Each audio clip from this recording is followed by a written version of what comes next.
Brian, welcome to Chicago Capital. Thank you so much for joining. No worries. Happy to be here. Thanks for having me. So this is a special interview because typically we interview venture capitalists and air those episodes on Wednesdays. And we also interview founders in the Chicago area and we air those episodes on Fridays. But you happen to check both of the boxes, sir. So with that being said, just curious, how do you introduce yourself these days? Do you lead with co-founder and CEO of Draftbit or GP at LongJump? How do you cram all that into one sentence at the cocktail parties? I don't know that I'm going to a lot of cocktail parties these days, but yeah, I'm a founder first for sure. That's how I think of myself personally, and I think I'm an angel investor and obviously GP at LongJump. But to me, those things are secondary to the time that I spend building the companies and specifically Draftbit right now. But yeah. So I'd love to hear a little bit of your background, how you came to start Draftbit and sort of your entrepreneurial and I guess as well investing journey. Yeah. So I've been a founder for too many years. I started my first business when I was an undergraduate at IU down in Bloomington, Indiana, which is where I went to undergraduate. Go Hoosiers. Yeah, after that, I moved to Indianapolis, which is where I grew up, and started my first software startup. After selling my the business I was running while I was an undergraduate was not a software technology company. It was more of an IT services company. And then started my first software startup and sort of a lot of hit or miss, like didn't really know what I was doing, mixed bag, and did that for a while. We ended up selling the business kind of sideways. And then I moved to Chicago, went to business school at University of Chicago.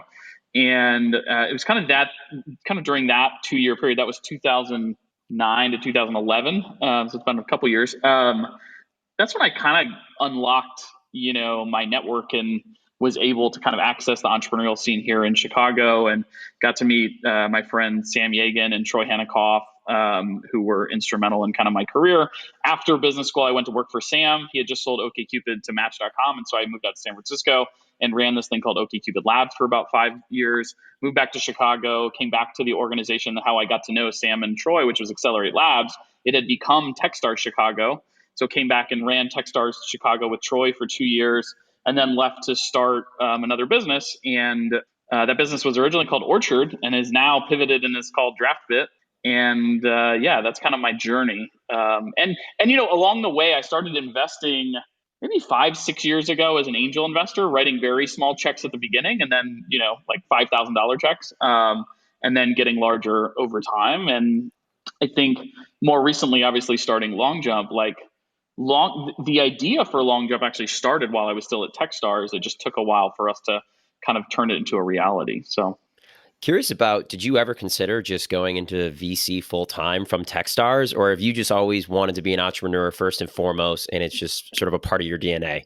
Yeah, actually, before I came back to Chicago, I considered that a lot. So I was lucky enough to join this program called the Kauffman Fellows Program while I was in San Francisco. And Kauffman Fellows Program is kind of a training ground for up and coming venture capitalists, if you will. That's probably not the way they would describe it, but I did that for a few years, and it was at the cusp where I was trying to decide, would I rather be part of my job at OkCupid Labs. I lived in both worlds in that role. My job was to build new businesses internally, but also as part of that, we kind of made capital allocation decisions almost like a venture investor. And so I kind of played both roles and was able to kind of figure that out. But I think through the Kauffman Fellows program and then afterwards coming back to Chicago, I think one of the things that struck me while I was at Techstars Chicago was how much I missed, how much I loved the founders that I was working with and how much I was jealous that they were getting to operate at that early stage. And the investment stuff is fun, but it's not as fun. It's not as rewarding for me personally, not as fulfilling as kind of building myself.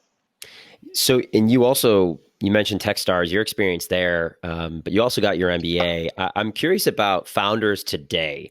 I think it's fair to say probably in the last 10 years, there's been a proliferation of more accelerators around the country. Techstars is obviously one of the big ones, YC. I'm just curious from your perspective, if I'm an entrepreneur, I want to start a business. Do you think going to business school, do you think going through one of these accelerators is a necessary step, or is it something that's sort of individual for everybody. Kind of curious just about the dynamic between those two. I definitely don't think either is a requirement or necessary to be successful. I think for each different person, we all have different backgrounds and different skill sets and different networks and different sort of strengths and weaknesses, if you will. And I think either of those, an MBA or an accelerator or both, can be enormously valuable. But I definitely don't think it's a requirement to be successful. And I have to ask because, when people move outside of Chicago for a stretch and then they always come back, and we talked to a lot of people who've actually gone to the Valley and decided to come back. Did you ever think about staying out in the Valley and continuing your career in entrepreneurship and investing out there? And what brought you back? Yeah. I mean, I love San Francisco. We spent a lot of time thinking about, should we live, my wife and I, Alexis, we spent all the time thinking like, where should we live in the world? Should it be Chicago? Should it be Texas, which is where a lot of the match world was and where my wife kind of grew up and still works a lot with? Should it be, which obviously now is hot with Austin and other things? Should it be LA? Should it be San Francisco? Ultimately, the decision for us was actually sort of like one of the ones that you hear a lot from people. And we came back. I'm from the Midwest, and we came back to the Midwest because we're having kids, and we wanted like our kids to see our grandparents and things like that. Like that's really like, I hate to say it, but like that was a big part of how we drove our decision making, and the fact that we love Chicago, we love living in Chicago. I think for me, for my career wise, I'm the kind of person, and this is again, you have to make your individual choices. But for me, I'd rather be in a smaller community where I know everyone than a bigger community. Like San Francisco is amazing, but I was never on track to be like, you have to be an Elon Musk or a Peter Thiel to be like anybody in that ecosystem. You have to have a $1 trillion company, and I was like, the probability of that happening feels so small. And so I felt like I could have a bigger impact being part of the Chicago ecosystem than I could ever in the San Francisco ecosystem. So Yeah, absolutely. I think that's echoed a lot. And yeah, I think it's always an interesting conversation, the return to Chicago. A lot of people move back for family reasons, but I think some people do actually have strategic reasons as well, which we'll dive in a little bit more in Chicago later on in the show. But I'd love to sort of dive in a bit more on Draftbit, sure. And understand the origin of that company and what you all are working on. Yeah, so the high level behind Draftbit is we're trying to make it possible for you to build a mobile application in the cloud, but without the trade-offs that you might normally have to make choosing between developers and no developers. There exists this world, the traditional engineering that we all know about, like you hire a team of engineers and product managers and designers and you build product. And that's great, and it works really well. But it's also very expensive. And it turns out you build organizations where everyone else in the organization is sort of queuing up work, product work for those people to do, and everyone else is kind of blocked and can't do anything. Then the other side, we have the new in some ways and also old in many other ways, but like these newer tools that are no code tools. And a lot of those tools sort of wave their hands and say, hey, you're never going to need engineers again. You're never going to need to do traditional engineering. And there's a lot of advantages that come with those no code tools. But kind of we feel like either of those is the wrong approach. Like the reality of future software development is that you're still going to have software engineers, you're still going to have specialists, right? But you also want to unlock all the people that are non-specialists to be able to make progress where they can. That's the future that we see with Draftbit, is really a world where you have engineers and non-engineers working together. So not choosing between one or the other, but actually living in that messy middle area, enabling developers and non-developers to work together, building products. And like our belief is that there are a billion people now in the world that have grown up using software, but only about 80 million of them have software engineering capabilities, like our software developers or software engineers. So it means there's like over 900 million people in the world that use software but can't create it. That seems kind of insane. Like, what if I told you, like, we got this cool thing called a hammer, but only, 8% of the population can use a hammer. Like, that doesn't make any sense, right? And like software is perhaps the most valuable tool we've invented. So, in the last 100 years, and like everyone should be able to use it. And that's how we see it. But we also believe in building real products, like real things, not prototypes, not MVPs. Like, we believe in building real products, and real products have complexity. They have algorithmic, they have security concerns, they have all these things. So you're going to need engineers. And so we think about like chipping away at this and building a product that enables, like I said, both engineers and non-engineers to work together. I know it's a lot. Does that make sense? No, yeah, definitely. And I hate to disappoint you from the out front. I can't really use or build software and I can't really work a hammer. So I'm your guy. I'm probably the problem. I'm what needs to change. So Yeah. this speaks directly to me. I'm That's like curious the is, strategic vision. The more tactical vision, yeah, reality is that like we are a power user tool for building mobile applications. And so our users and our customers are people that are using tools like Zapier and Webflow and things like that, and they're creating mobile applications with Draftbit. so is it B2B then? Are you guys selling into developer teams of startups or enterprises, or is this more of a consumer play, people It's looking to not build apps from we scratch? there are people in our category that we love and people building in the no code and low code space that are for the more consumer kind of element. We are definitely more B2B. We are more like teams are using Draftbit and teams of kind of semi-technical and technical professionals. We don't like if you're a pizza restaurant owner and you want to build a mobile app and you've never built a mobile app before, like Draftbit's not where you start. We are for like experts to go faster. If that makes sense. Got it. Yeah, that makes total sense. And is it a, software subscription model? Basically, people pay per month per user. Is that kind of the pricing Yep, model? yep. It's SaaS, and yeah, you hit it right. Exactly. It's per user per month. And I'm so zooming out, the low code, no code movement is something that, I can't speak to a few years ago, but it definitely feels like today it's really kind of exploded. And even on this show, a lot of the founders that I've talked to, they've built their apps, their websites on Bubble. They've used all these tools. I built my website on Squarespace. When you started Draftbit, was the low code, no code movement was there even a term for it at the time, or has it sort of now reached this really big movement that is very noticeable? Yeah, it's weird. It's certainly become like we didn't when we started Draftly, we weren't there wasn't this like growing massive trend of tools and investment into things like Draftbit. We were just trying to build a tool that we would have used to build Orchard. Like that's how we got started. We were building this mobile app called Orchard, and we realized that wasn't going to work out for a bunch of reasons. But what we were learning is that hey, we were really good at building apps, and people were asking us, "Can you build a tool to help us build apps?" So that's what we actually started doing. Along the way, we realized, and there have been the world of sort of low code has been around for a while in the enterprise.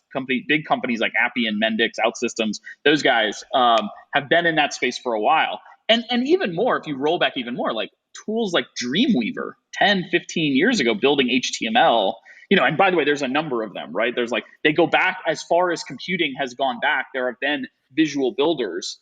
But I think it's more recently that the difference between the tools existing is the population. And that's what I hit on before, which is people now are ready to build software. The average person has grown up using software, uses software in many different ways. And it's not like software is this magical item that exists anymore. It's like people understand client and server, they understand databases, they understand some of these things. They're not all software engineers at that level of complexity, but they understand a lot of the basics, which unlock the ability. And I think that's what's different now versus 10 years ago or 20 years ago.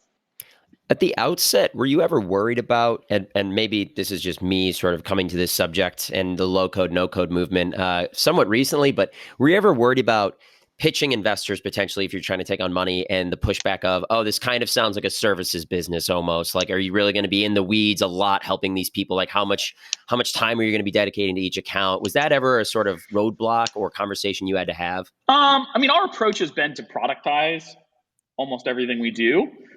We did start one of the ways we dog fooded our very earliest version of product is we ran a studio on the side of Draftbit, but it wasn't for the revenue. It was for the learning. It was for the ability of like, hey, how far can our product go? We need something to regularly be using and kind of breaking our product. We stopped doing that a while back, but no, that actually the services component, our pitch was always around productizing this and enabling teams to do it themselves. The services part isn't the part that blocks most investors. And I think also most investors on the enterprise side are comfortable with some level of services because everybody knows that like if someone's going to pay you $100,000 or $1 million a year, like they're going to need some onboarding and some training and some help, and that's okay. Like a little bit of services is okay as long as it's not 90% of what you're doing. So it's never that services part has never really been an issue for us. And frankly, we're not a very services focused company. We are a product focused company. But yeah.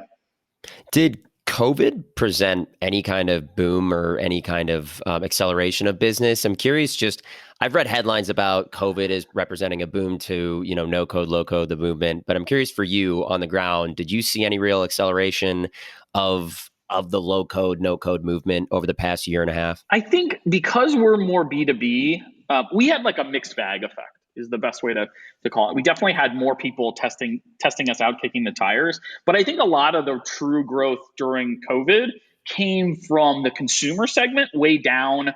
People who are like, now I have time, I'm at home, I can try building this crazy app. But they don't typically start with tools like Draftbit. Like we're like, it's a little bit like if you were starting to learn video editing, like you wouldn't drop into you would start with like the thing that the movie maker on your laptop. You wouldn't drop into like Adobe Premiere or whatever I don't even know if that's the right tool, but like, we are the deep end. And so you don't start in the deep end, you start in the shallow end. I think on the other side, we did see like we had enterprise businesses that kind of pulled back. And so we saw the upside is we saw more people trying out and testing Draftbit and using it. We did see like some reflection that a lot of our tools get used for innovation group work or internal tool building group. And so when companies are afraid of spending, they sometimes pull back a little bit in that arena. And so for us, it was a mixed bag. I think not an obvious boon and not an obvious problem for us. And we were lucky.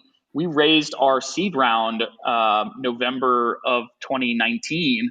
So from a financing perspective, it also kind of didn't affect us or hasn't affected us. So we kind of lucked out in that regard.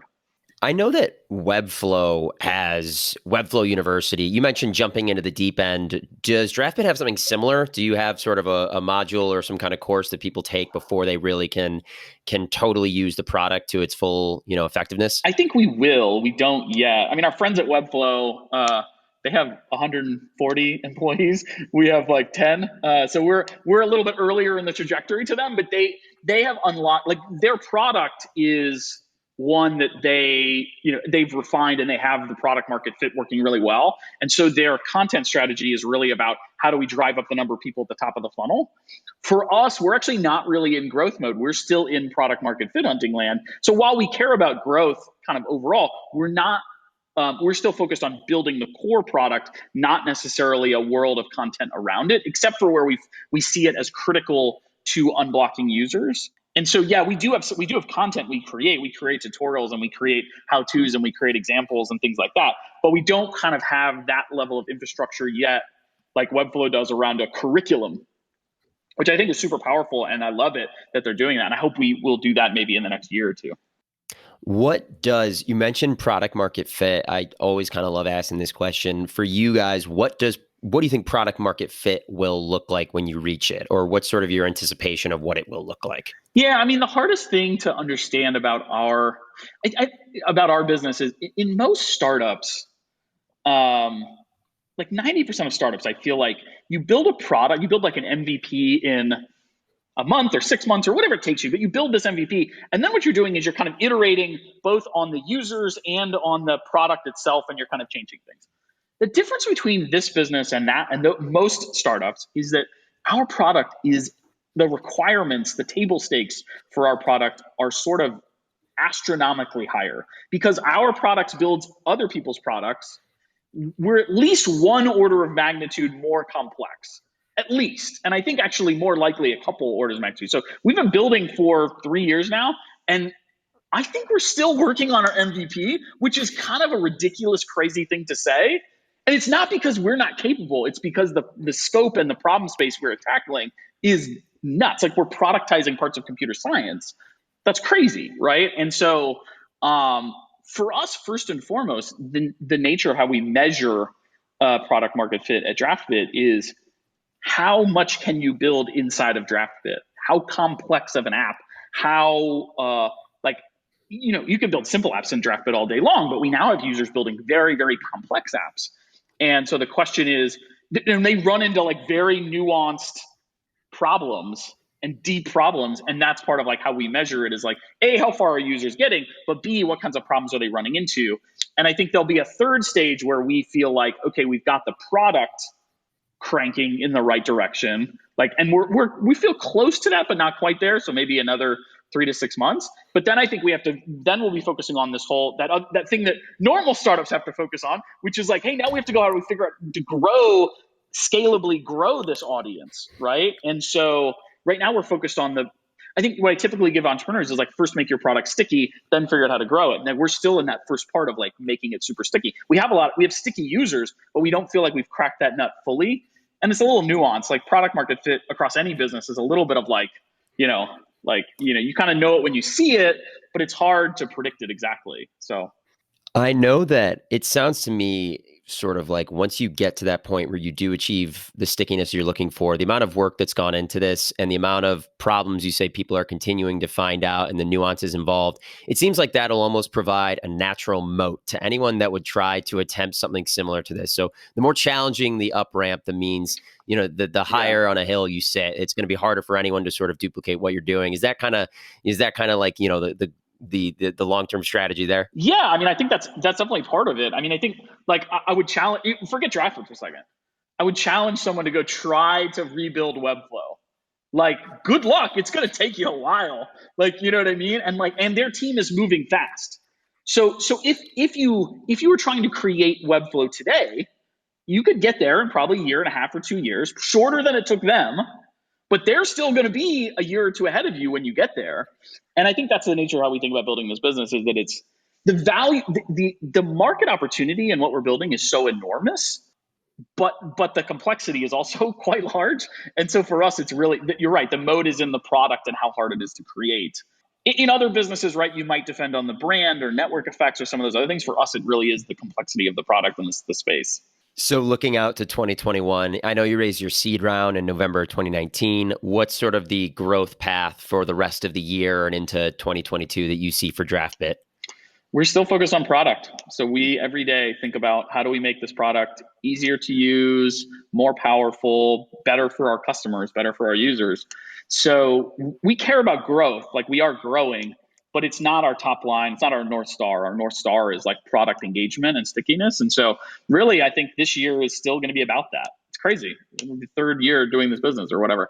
I think next year, if I'm correct, which is, I'm not, I think if you'd asked me a year ago, I probably would say the same thing that I said today. So I'm not always correct in my expectation setting, but I think my gut tells me right now that by next year we will be focused on growth. And for us, a lot of that will come in two forms. It'll come in enterprise sales, and it will come in kind of like really expanding into the startup community. I think those are the two things that will kind of go first. We have a lot of agency customers as well. So maybe there'll be an agency kind of dev shop sales approach there too. We'll see. But right now we have so many people sign up for Draftbit, like bespoke organically. We don't really need to do a ton of growth marketing. For us, it's really about product development that's really kind of tricky. And on top of that, you are a GP at LongJump. And I'd love to dive a little bit into LongJump. What was the thesis? What was the origin behind LongJump Capital? Sure. Yeah. I mean, so while I was at Techstars, just seeing that there were just a number of founders that were struggling at kind of the earliest stages in Chicago. And it wasn't for any other reason that they just didn't have access to personal wealth. Right. And so what you see this enough, if you're an angel investor enough, you bump into enough founders or companies that are just trying to get started. And it's pretty easy to see that, especially in the Midwest, right? In the Midwest, this has always been true, or as long as anyone's been doing startups. Like, it's just the bar to raise, $1 of capital or $100,000 of capital here. It's always been a little bit higher. You need to have more product, more team, more traction, more network effect. Whatever it is, you had to have a little bit more than you did in San Francisco or New York. And that's okay, because it means, in some ways that's okay, because it means that the companies that get farther are more proven, and the founders have more hustle and some of those things, which actually end better. But what we found is that there was this, what I started to realize was there's really kind of ridiculous and unfair survivorship bias, that what was happening is that because it took you then the very first step, to put together a team, to put together some sales, some traction, some users, some whatever it was, early product, you typically just need a little bit of capital, either to quit your job and just build, or to pay someone to build for you, whatever it is. And so if you look at the data, you see that the people who were making it to the pre-seed level or the seed level had access to personal family wealth. And that also naturally biased towards like white men, which was kind of ridiculous, right? And so like, if you think of me as a good entrepreneur or a bad entrepreneur, either way, it's probably not my whiteness or my maleness that makes me a good entrepreneur, right? Like, probably not those things. Also, not the fact that I might know rich people, right? Like that, none of those things make me a good entrepreneur. And so that's the fundamental premise of LongJump, is that there are founders with good ideas working on good problems who just need help with that very first, like, where you would normally call your friend or your uncle or your whatever for that first $50,000. A lot of people, millions of people in the United States don't have access to that. And so LongJump can fit that role in a way that not just provides the capital, but also provides the connective tissue that helps those companies actually become great seed stage and Series A stage and kind of early stage companies for other investors to kind of really shepherd from there. It sounds almost like, in some ways, institutionalizing the friends and family round. And that's something I've heard a lot, complaint in Chicago, but nationally as well. People from underrepresented backgrounds, they just don't have that friends and family connection. And I almost think a comment you've made in the past as well is, I think you said you wish that people in Chicago were sometimes a little bit more open to serendipity, this idea of just natural relationships flowing and sort of randomness colliding, and that happens all the time in San Francisco. It happens like millions of stories of companies who've become unicorns started at a bar, people bumping into each other and getting 50K like that. So is that kind of how you're thinking of it as well, almost institutionalizing that friends and family round? I do. I mean, we do think of it like that in many ways. I think the other thing that's worth just recognizing is that, our network at LongJump is full of people in the Chicago venture capital community who see this problem as well. They want more companies. They want more diverse founders. They want more, companies being started. But they also can't change. If you run $100 million fund, you can't really change your fund to be in writing $25, $50, and $100,000 checks. Like, it doesn't really work that way.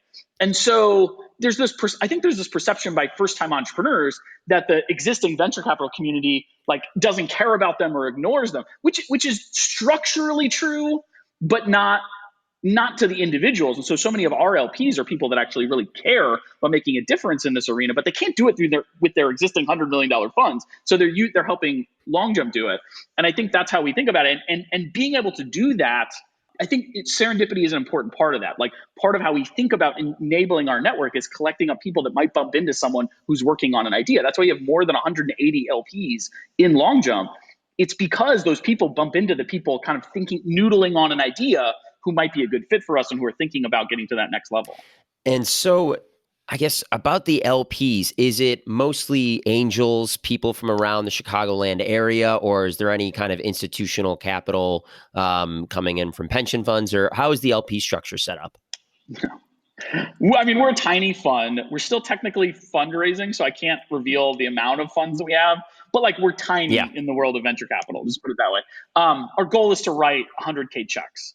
And so our LPs are, we do have some family offices that are very involved in LongJump in a really great, very positive way. We don't have pension funds or state, funds, which a lot of bigger venture funds rely on, or academic endowments. We don't have those.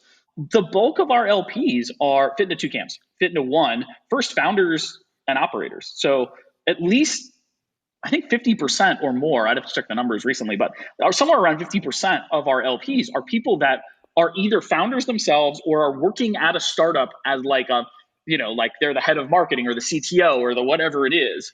Those people, because they see the same problem that we see and they want to solve it. They also want to give their time to help these companies kind of reach the next level. That's the first thing. The second thing is the rest of our LPs are people that, like I said before, that bump into this problem later on. They run a larger fund, so their fund isn't invested in LongJump, but they're, as individuals, they are. So we have a number of LPs in LongJump who are members of every other, pretty much every other venture fund in Chicago and many outside of Chicago. And that's because they want LongJump to be successful too, because it not just benefits our community, but also a little bit selfishly benefits them and their funds. They're going to see more deals, right? And that's what every venture capitalist wants to see, is more companies. So how do you balance as a founder and, a GP of LongJump? What's your time allocation like? I'm just fascinated by, you're so actively involved, in the Chicago community, and now you've taken on this added responsibility and this added role. So how do you balance the two of those? Yeah, it's hard. Time management is always the thing. The most important skill for an entrepreneur is time management, right? All of the partners at LongJump are full-time on their own startups, right? Yeah. They're working at their own startups. So we run LongJump like a side project, and we do 5 to 10 hours a week, nights and weekends. We for anyone that's interviewed with LongJump, you'll know that like we did interviews at 8 a.m. on Tuesday mornings, and we did them on Saturday afternoons and Sunday. Like that's when we do it, because during the rest of the time we're running our own companies. We don't have time. And we all believe, like we've all raised capital. We're all venture backed founders, and so we have to put our companies kind of first, right? LongJump is a side project, but we also are doing LongJump because we kind of got tired of waiting around for someone else to fix the problems we were seeing. And so as founders, we were just like, we know how to affect change. That's what you have to fundamentally do as a founder. And so that's what we are doing. And so we're figuring out a way to make LongJump successful, nights and weekends. And that's just the best we can do to balance it. I think over time, hopefully, we hope to raise enough capital that would allow us to employ some full-time team members on LongJump. But right now, and is it us. sector agnostic? So, you guys basically look at anything sort of, but with that mandate of, as you said, bringing more capital to traditionally underrepresented founders. Is that, but it's sort of a broad scope or broad brush? We are. It's easier to sometimes say what we won't invest in than what we will invest in. So the three kind of criteria, the three like check the box criteria. Obviously, there's a lot of other like selection process, but you have to be within. You have to be kind of based or have a founder that's in or near Chicago. The second is you have to be able to make big progress with $100,000. So that's where some industries and categories, like if you're doing a pharmaceutical business or something like, a diagnostic, like $100,000 probably not going to do it for you. If you're doing some energy or material sciences, like 100K is not going to do anything for you. So, but most companies, most startups, software, hardware, even most hardware, you can make a lot of progress for $100,000. And the third thing is that you have to be at that right stage or in that right category of either have an underrepresented founder on your team or be working on kind of an overlooked business. And what I mean by that is like pretty hard to say in Chicago that if you are two white men working on a logistics startup, that you probably don't fit into LongJump's criteria because like you're not underrepresented and your business is definitely not overlooked. Like there's many logistics startups and many logistics angel investors. But on the other hand, we will invest in one or the either or both of those two things where if, we're looking at a number of businesses right now where there are two white men, but they're building a business that is typically would be very hard to raise capital for in Chicago. And that to me is the same thing because we're not, while we care a lot about investing in underrepresented founders, like our mandate is to find the best founders working on ideas that might not otherwise get funded. Like we don't have quotas, and we're not a diversity fund in the sense of like we have a certain number of Black founders we want to fund and a certain number. Like that's not how we think about it. We think about unearthing the best founders who might be overlooked by the existing market conditions, if that makes sense. Yeah, it kind of sounds similar almost in some sense to we had Ezra Galson from Starting Line on the show 2 weeks ago, and their mantra is consumer investments for the 99% of America, right? It kind of sounds almost in a similar vein of the type of underrepresented, unearthed problems that you're hoping to invest in. Yeah, I mean, if we get compared to Ezra's fund, then I'm very happy because Ezra is an amazing investor and Starting Line is an amazing fund. I think if we're anywhere near the category of Ezra's fund at LongJump, wow, are we doing an amazing job? But I think fundamentally, if you think about venture capital as an asset class, like where do you make your money? You make your money in non-consensus bets. That's like proven by the research time and time again. If the market thinks this is a great idea, you're not going to make any money at it because it's going to be very well priced. And that's that's the funny thing about building a business like LongJump. Our first and foremost belief is that we're doing this for the community. We're doing this for the founders who need to get their shot. But what's really funny is that perfectly aligns with the venture capital model, which is if these founders are being overlooked by the market conditions, if they're non-consensus bets, that's also a great fund. And so that's what's so interesting about this is that it's the perfect alignment of helping doing good and doing well right at the same time, if that makes sense. Yeah, absolutely. How do you assess when you hear of a problem that maybe you haven't heard before, but maybe you don't have the domain expertise in it? How do you go about figuring out if this is a problem, an underrepresented problem or a problem that no one's really trying to solve? How do you yourself sort of diligence that? Is it all just about talking to the founder, leveraging your contacts and your network throughout, the country, I'm sure at this point? How do you kind of go about that process of finding that criteria? Frankly, we spend a lot of time with the founders asking them how they think about that, right? So what have they done to prove like, in other words, like, have they talked to enough customers? Have they seen, can they bring research? Can they bring market? Can they bring proof? Can they bring some of these things to the table? And we rely on the founders to kind of prove the case, right? Especially when it's not obvious, right? A lot of times you bump into things you're like, this is obvious. And maybe it's not, it's obvious to me, or it's obvious to one of the LongJump partners because they know something. And I think that's the key thing of how we've assembled the LongJump team is we've assembled a diverse team of people with lots of different backgrounds, lots of different networks, lots of different things. And so I think our team is able to also, we're not just pattern matching using the same lens. We're all pattern matching using different lenses. And that's helped us. I think that helps us identify opportunities that maybe are different from everyone else. I also think founders, like, we don't get caught too much in, we bias much more towards the people than we do towards like what they're specifically working on right now, because at the pre-seed and idea stage, so much of what you're working on is going to change. For example, I started Orchard, same team. We were building a mobile app. Now we're building Draftbit. Those are very different businesses, right? So like much more powerful to index at the pre-seed idea stage. We think it's much more important to index on the founders and their aptitude and their skill set and their, persistence and passion, those things, than it is to index on any one particular problem solution, if that makes sense.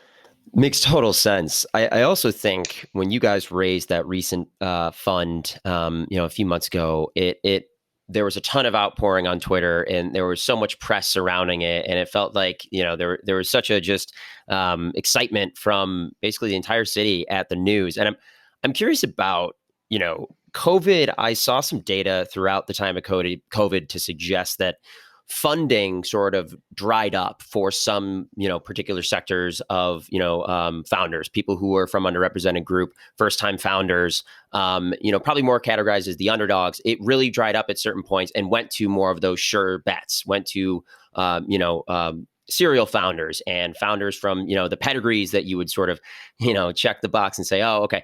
I'm curious if that was a trend you noticed as well, and if you think that, sort of laid the scene for why people were so excited to hear about something like LongJump and the success thus far to date.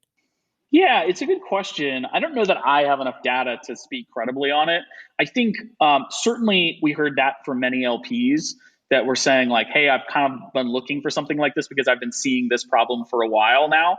I also think, one of the things that we saw in Chicago was that, many of the people that were the 5 and 10 and 15 and 25 and $50,000 check writers in Chicago 5 or 10 years ago are now running their own funds. And so they've also kind of leveled up, and that also created kind of a dearth of activity. And frankly, like, there's never been more money in the venture capital world, especially in angel investment, but that doesn't mean that it's more accessible than ever before, right? Like, I think there's very much a bifurcation of even at the pre-seed stage.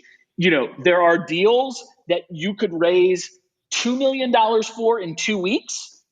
And there's other deals, if they don't know the right people or don't get that first check or whatever, couldn't raise $100,000 in 3 years. And so it's not like it's not evenly distributed at all. And we talk to founders every day, and they're like, I went and reached out. I talked to a bunch of venture funds, and the venture funds told me, like, this is a great thing. Go raise some angel capital. And they're like, I don't know any angels. How do I find angels? How do I meet people that want to write a $25,000 check? Like, if you're not networked in, it's nearly impossible to do that. And that's what's so crazy about this world, is that it's like, the system is kind of designed to do that. Like, you need an introduction. Well, fuck, how do you get an introduction? Like, if you don't know anybody, right? And like, this is a really hard, like, we create closed ecosystems to signal for quality, and they work in those contexts, but they work to exclude people that can still be high quality without access to the network. And that's part of what LongJump hopes to do, is kind of break down some of those barriers. And you mentioned too, your LPs made comments about they were looking for something like this. I've heard of the Midwest Fund. It also launched around the same time as LongJump. Do you think this model of sort of founder-led venture capital, do you think that'll be a mainstay in VC in the future? Just curious about your perspective on the future of venture capital and all the changes we're seeing. Yeah, I mean, we're a big fans of the fund. Jenny is one of the founders. Jenny Fielding is one of the founders, and she's based in New York. And I got to know her while I was at Techstars. And frankly, the fund is an amazing organization. And we're so glad that they're here in the Midwest. And I think also at that same week that LongJump, we announced TechRise was announced, and they're doing grants, and like a number of other organizations were all launching in that same week, and it all felt like, oh my gosh, this is really great. I would still say, like, I still think even with all those great positive things, like, I think we're still dramatically underfunded here, and I think founders are seeing that because we meet other companies.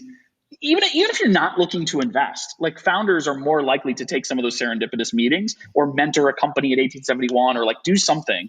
And you just meet so many good founders, and you're like, why is it so hard for them to put together $100,000? So and by the way, we're still like, we had so many good companies apply for LongJump. Our process, just for our very first cohort, like, we struggled so hard to cut these companies down. It was so hard, like perhaps harder than my time at Techstars when we used to see 2,000 companies apply to select 10. Like, we only had 170 something companies apply this cycle, but like, it was really hard to cut them down because there's so many good ones. So I think we just need more, What is the application process like for LongJump? If I'm a founder in the Chicagoland area and I want to apply, how can I do so?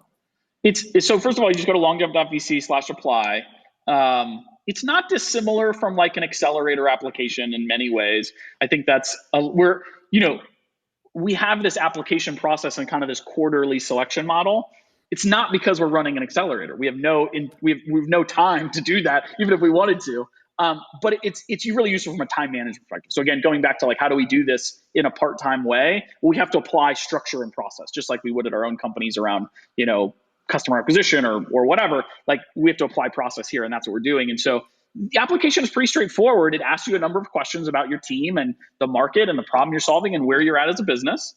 But if you know what you're doing, it maybe takes you like, if you know enough about your business, it maybe takes 15 or 20 minutes to fill out. And frankly, if you don't know, if you get one of these questions and you don't know the answer, it's like hopefully really helpful for you to go try to think about that, even if LongJump's not the right fit for you, because like, we might ask a question that helps you think about something.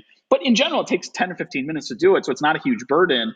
And then we, at the end of every quarter, or we have a quarterly process, but at the end of every application cycle, we take a look at those applications and we do interviews. Again, very similar to an accelerator, though at the end, there's no accelerator. We just write you a check and help you and do things like that, but there's no curriculum. So I was curious about this from basically the second I started researching for this show. You've spent time as an angel investor. You've now, you've stood up this fund and you're actively investing in startups, through LongJump. Has your time as an investor helped inform your decision-making and your sort of, your strategizing as an operator? How does the sort of skill set you're learning or the way you're going through deals, meeting founders, how does that inform your ability to, operate Draftbit? Yeah, that's a really great question, because that's the secret. That's the secret hack of LongJump, and it really is like something that I learned while I was just advising and angel investing other startups, like after Techstars, while I was getting started building Orchard and then Draftbit. And by the way, a lot of our investors in Draftbit or investors in my partner's company, the other partners of LongJump in their companies, have asked them like, wait, why are you spending time on LongJump? You should be putting 100% of your time into your company, right? And that makes sense sort of from a objective outside perspective. But what's really interesting about advising other startups or helping other startups is you can you find yourself in an advisory world where you're able to help solve problems kind of one step removed. And I can't tell you how many times I'm talking to an entrepreneur and I'm like, here's how I think about this problem, or here's what I would do in this situation, or whatever. And I realize that like, I should be taking my own advice. Like, I had a similar problem 3 weeks ago. Why didn't I think about it this way 3 weeks ago? Because sometimes the problems are so close that it's really hard to take kind of an objective, like in problems in your business are so close, it's sometimes hard to take an objective stance. But when you're giving advice to some other founder, you can sometimes reflect and say, wow, all right, that was really good advice for me too. And so I do think what your question exactly is correct, is that I think it makes me a better operator to spend 5 hours a week advising other founders, because I realize things about myself or about my own business or about my team or my market or whatever it is that help me be better at Draftbit. Yeah, I was going to ask too about LongJump and how much time you do spend from a value add component, post check, or do you set aside meetings every single week with the portfolio of companies that you may have already invested in, or how does that, or is it more asynchronous? They can contact you anytime. How do you sort of go about that, advisor role that you have effectively stepped into through LongJump? Yeah, well, we're still in the process of writing our first checks for LongJump, so I think a little bit we'll see. But I have a number of other angel investments. So the way I think about this is like, um, I mostly protect like my kind of 9 to 6 time frame during the week for draft bits. There's always exceptions to that rule, but in general, I protect that time. And then outside of that time, I let founders text me and we'll jump on a call or whatever, weekends, nights, whenever.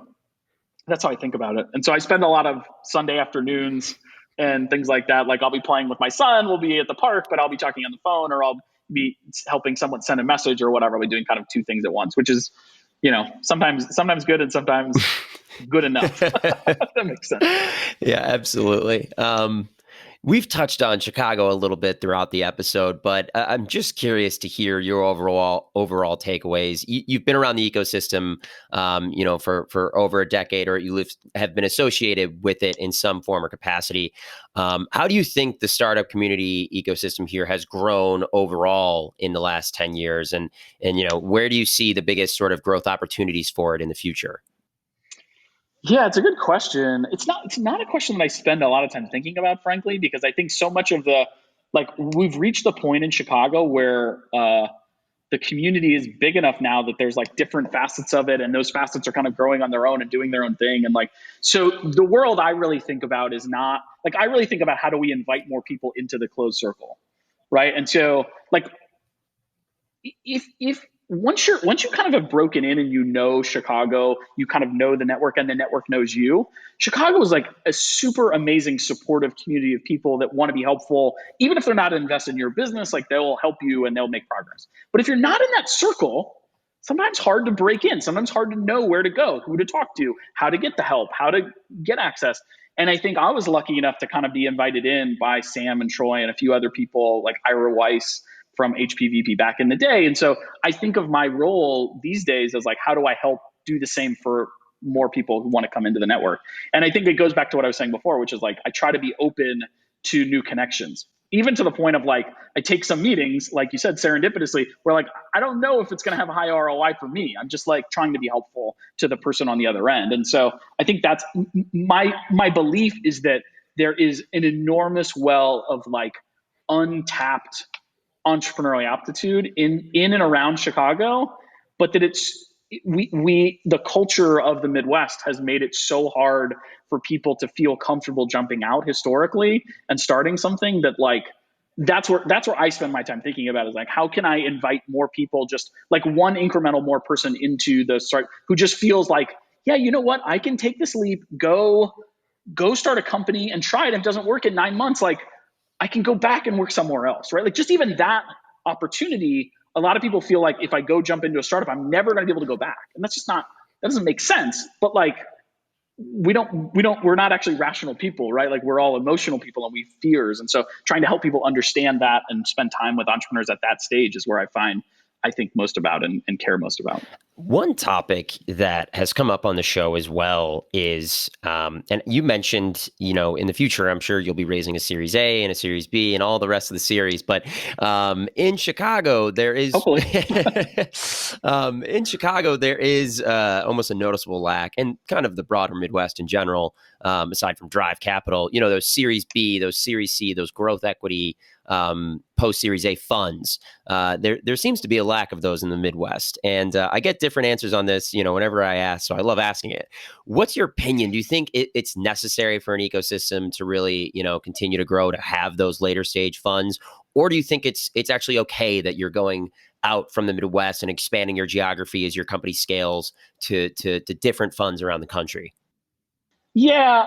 First, let me just preface by, this isn't really a problem that I care that much about. Like, I feel like so many of the companies and so many of the founders that have gotten to the Series A level, like they are fully capable and have the resources and the people and the network and the support in the Chicago community to be able to figure it out, right? And like, So that part, I don't worry too much about that problem space. I will say, like, I think as Chicago grows, I think some of the existing funds will grow into that space. So again, I don't think I worry too much about there being capital. Would I wish there was more Series A and Series B capital? Of course.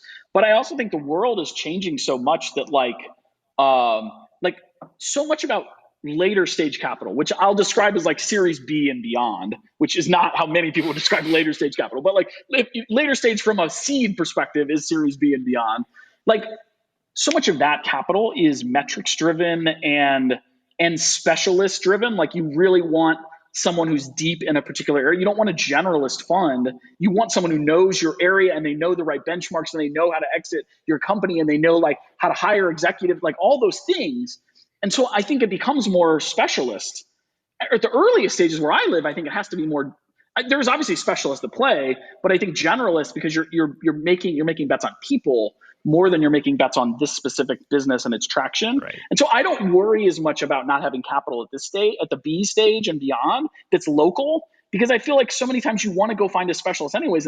And wishing that there were 1,000 specialist funds in Chicago is sort of like, okay, yeah, I would sort of like that, but in my list of priorities, what would I like to have? That's not anywhere near the top 50. Do you know what I mean? And so like, I think more Series A firms and more Series Seed firms and more angel investors who are open to writing first checks, more people that didn't ask the question, who else is investing in this company? Those are the things that would really make a big difference in Chicago.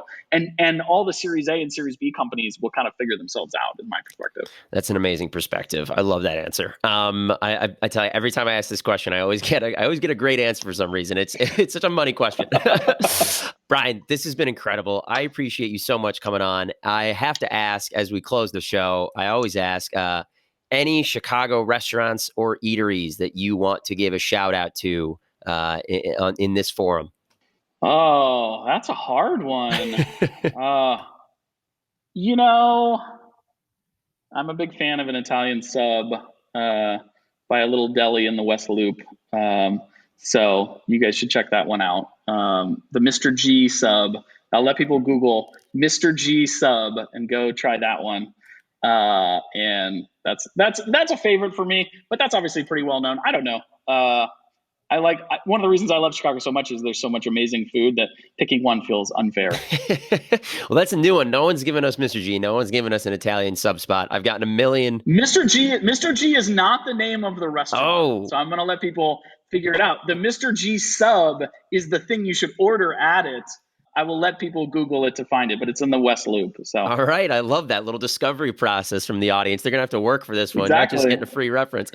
Brian, thank you so much for joining Chicago Capital. Can't wait to have you on again in the future. No problem. Thanks for having me, and it was a lot of fun. Take care.